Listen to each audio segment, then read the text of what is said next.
गोपाल साहू बा एली सहित मोर गोटे घनिष्ठ आत्मीयता रही से गोटे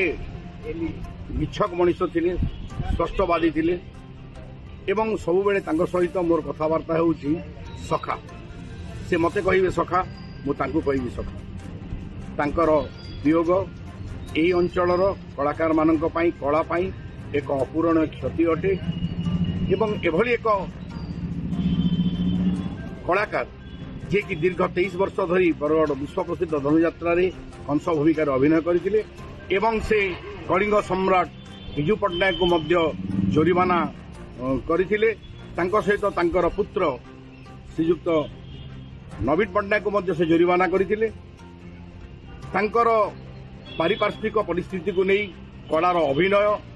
तांकर बाक्पटुता निश्चित भाव में बरगड़वासी को आह्लादित कर आमोदित कर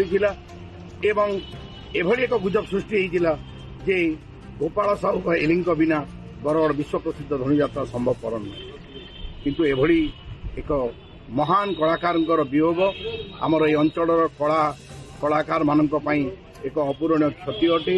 दारुण आघात अटे भगवान करंतु तांकर आत्मा अमर हो एवं तांकर परिवार वर्ग को यही स्थिति भगवान सहाय हुंतु दुख सहिबा एति कामना करूँ।